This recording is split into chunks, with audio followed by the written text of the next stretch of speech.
Patches, what's going on? What's good? You keeping up with the BlackRock stuff?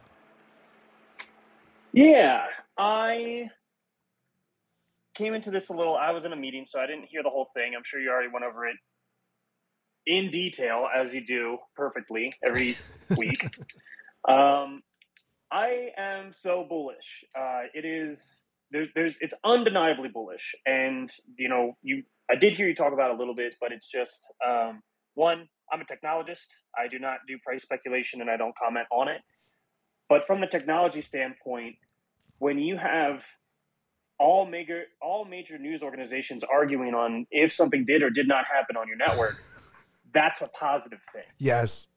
And when the end result is, if anyone decides to do research, this is just a true fact. BlackRock MMF fund is being tokenized on Hedera. That's just a true statement. And so if you dig into it, that's what the nuance seems to be. Did BlackRock choose Hedera? And that's what people are attacking. Yeah. But nothing in the press release or anything that was put out said they did.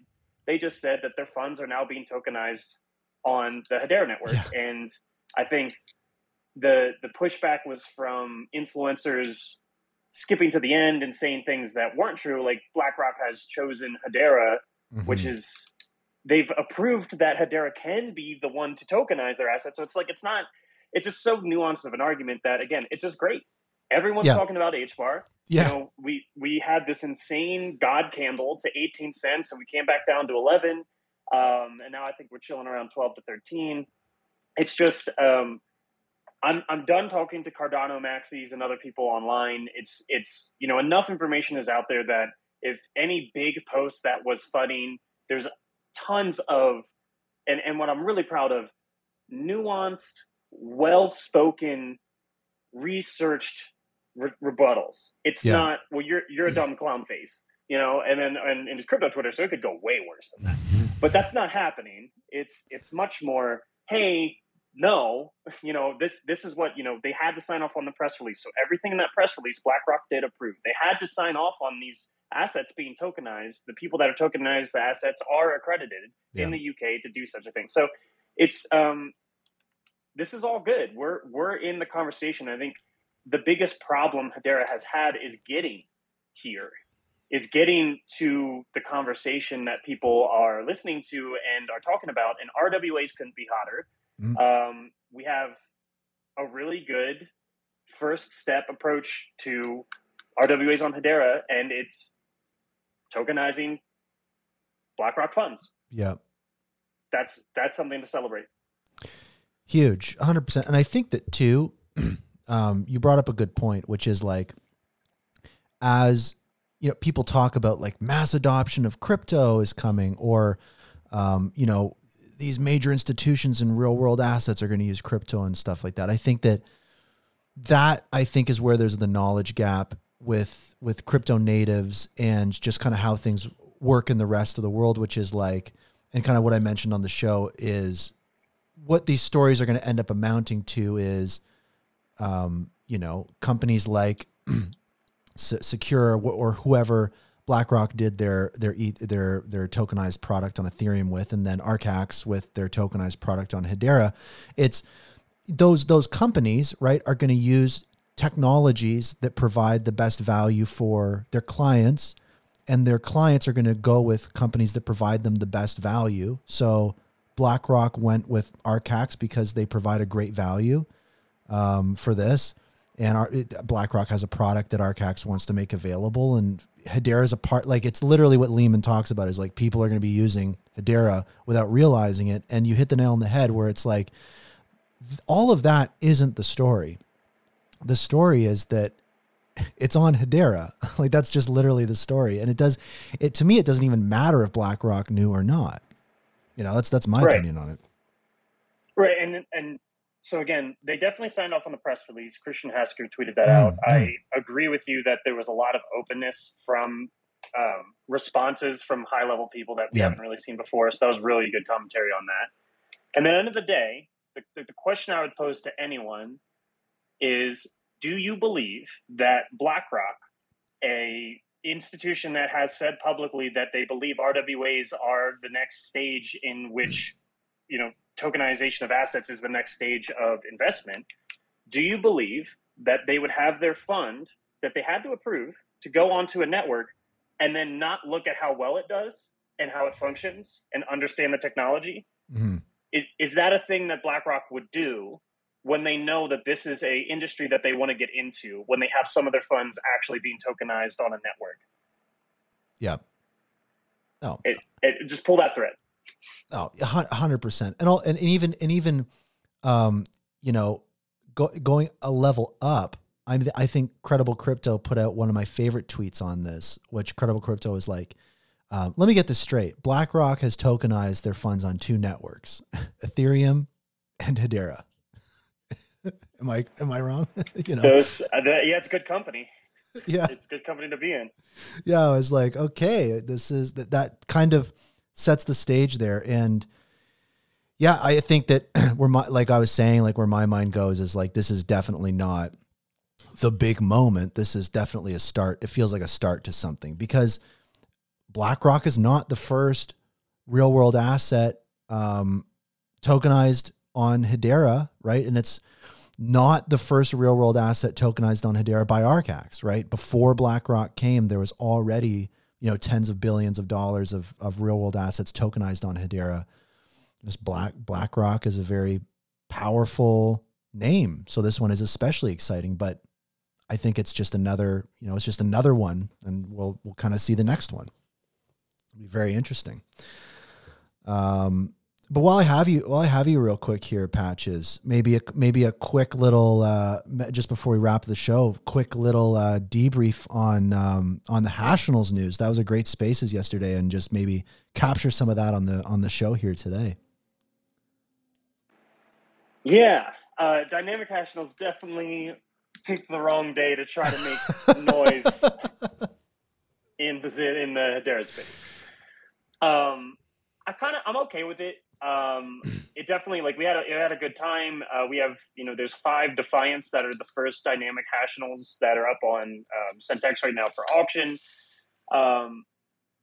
It's really, really cool, and it's not been fully understood by the community, because it's a very, Hashinals alone are a little bit complex of an idea when you really, as a consumer, just go, okay, well, I have an NFT and I see it, right? Like, I bought it off of market or with my friend, P2P, and why do I care?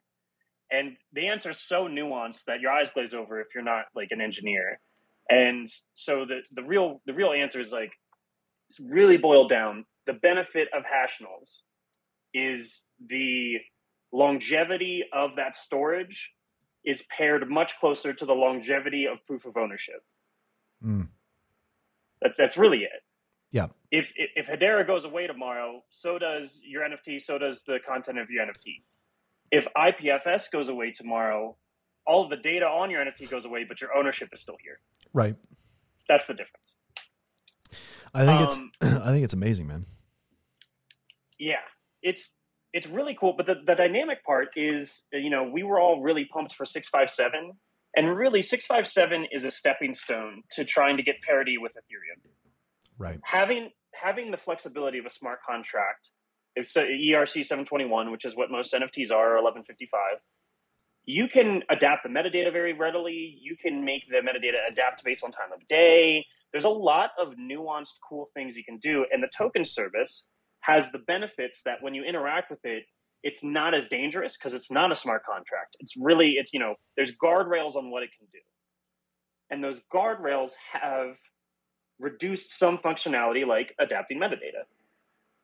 Right. 657 adds the ability to change the metadata, but it doesn't provide some of the cool logic-based stuff that you might want to do.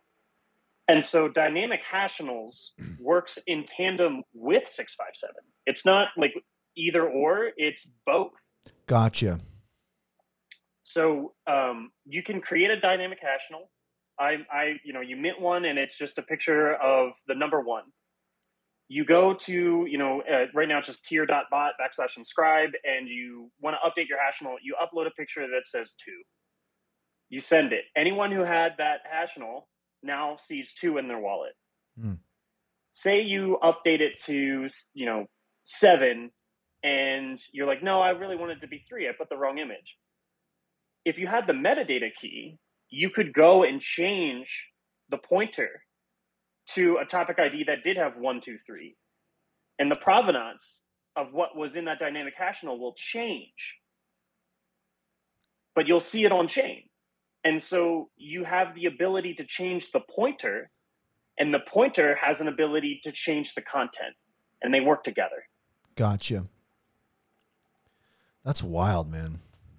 This is going to be so cool. It's going to be so cool. It already is so cool. And I think Yes. that I hope, to your point, I hope that this theme of too much good news happening continues. I think it's good stuff. And I think that with Hashinals, I think that it pairs so well, because at the same time that we're getting more attention on Hedera as a network and as a community, Hashinals just provides a great bridge for those looking to experiment with stuff they already own potentially. You talk about the interoperability of what Hashinals can do for, let's say, ordinals on Bitcoin. It's like this type of thing that you're doing with Hashgraph Online and stuff, and then all the different types of news that's happening, that's growing attention on the ecosystem. It's like, in my opinion, it couldn't be happening at a better time. Yeah, it's we need take a step back. 2 years, it felt really, really cold in the winter. And there were a bunch of really awesome developers here struggling, putting up really good code and really great products that arguably, technologically, if you put them against other products, you'd be like, oh my God. But the problem was no one knew. Right. No one talked about it. And it was a crypto winter. So, that's compounded. We're past the halvening. We have Bitcoin ETFs that have completely thrown off historical halvening market dynamics. So we had an all-time high before the halvening. That's never happened before in the history of Bitcoin. So we're in new uncharted territory. And today, after the halvening, after a new all-time high on Bitcoin has happened, which is the market maker that pushes all crypto, everyone's talking about Hedera and BlackRock, because BlackRock is having assets tokenized here. Yeah. That could not happen at a better time. And again, we need to continually positively, again, I'm so proud of this. Like, no one is throwing poop. Everyone is educating. And you just need to continue to do what we're doing. And I think, we're paddling really hard behind this giant tidal wave, is a surfboard analogy for some reason. And I feel like, we just got to keep paddling. We're on the trajectory. Literally just keep the hands in the same motion, keep the arms powering, and we're going to get to that tidal wave of adoption and understanding, because the technology and the surfboard we're on, it's freaking great. We just got to keep paddling. Love it. It's about everybody here doing everything they can to make sure that people have a great experience, whether it's popping into a Discord or making a swap or minting an NFT or a Hashinal or anything. It's like whatever we can do to just make sure that it's like a party's happening. It's like, let's make sure, the bathroom's clean and the toilets are working and the music's going, and, and it's like when people show up, it'll be a good time, I love it. And they're showing up. Exactly. We have, $4 billion in volume in the last 24 hours. Yeah, so that's the part. That's like more than the market cap of 24 hours ago. Yeah, that's the part that blew my mind. And like I was trying to illustrate to people on the show was like, you guys remember, right, that at the peak of the bull market when Hedera was at like 50 cents, like just maxed out all-time high. It was like, $500 million in volume, like all-time high. It's like yesterday we had like you would average over the last year, like maybe $50 to $100 million volume per day. But it's like, yes, like in the last 24 hours, we've had like $3.5 to $4 billion in volume. Like That one number alone should really tell people everything they need to know about what's happening right now. Those numbers don't lie. Yeah, and just watch out getting pulled into non-good faith arguments, because they're everywhere on crypto. Yeah. And maxis will move goalposts, and you'll prove them wrong, and they'll never acknowledge it and say something else. So just make sure one, don't let your blood pressure get too high. Yep. Two, make sure that you're linking good research information so that when someone else is reading, like, don't try to convince the guy or the woman or whoever is talking.